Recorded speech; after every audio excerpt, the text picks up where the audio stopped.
"Upon my word," said Caderousse, from whose mind the friendly treatment of Dante, united with the effect of the excellent wine he had partaken of, had effaced every feeling of envy or jealousy at Dante's good fortune.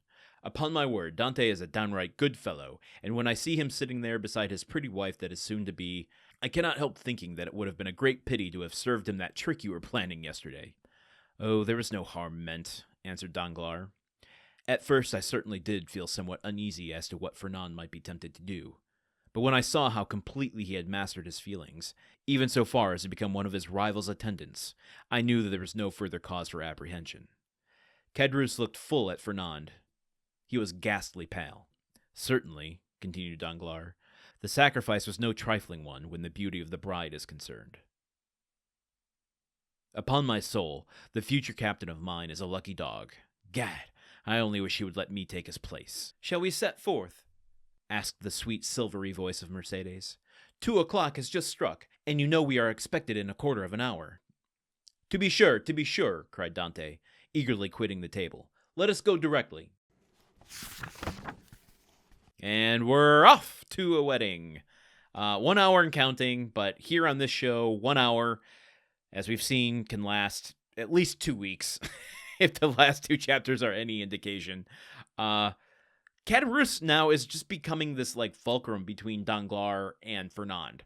Danglars being the mastermind, and Fernand being the executor of the plan, and Caderousse kind of observing both and being the voice of reason. He's the balancing beam on which this evil scheme is kind of balancing. But finally, I mean, yes, we've had Danglars muttering to himself before. He's low-key just like admitting out in the open now that he wants to be captain. He says that to Caderousse, which I find kind of interesting. Obviously, there's going to be more to discover as those conversations go on in the following passages. So I want to take the rest of this episode to kind of just mention a Dumas fact. We talked a little bit about how we're going to be peppering those out throughout this chapter.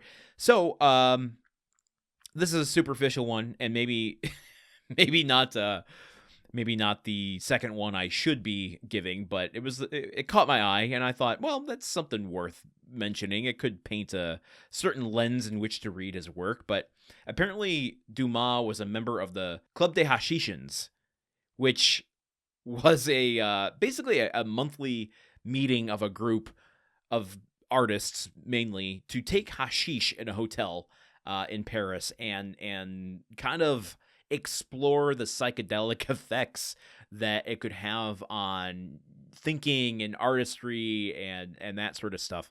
I would like to know a little bit more about that. I didn't get too much information. It's just one of those things like, okay, let's earmark that and do a rabbit hole on it later. So, yeah, okay. Dumas imbibed in hashish. No word on whether or not he did it while writing The Count of Monte Cristo, but over a 3-year period of publishing this, I have to imagine maybe? Nothing psychedelic that I've seen yet, though, so curious what their findings of that club actually were. Maybe I'll do a deep dive on that later. Okay, that's all I got for today. We'll see you here tomorrow for the middle of Chapter 5 of The Count of Monte Cristo. See you tomorrow. Okay, bye! The Countdown of Monte Cristo is part of the Gruntwork Podcast Network. This show is produced, edited, and hosted by Landon Solano. The original text of The Count of Monte Cristo by Alexander Dumas. Theme song by Magic Solo. If you want to support the show and others like it, visit patreon.com/gruntworkpod. Thank you for listening. See you tomorrow.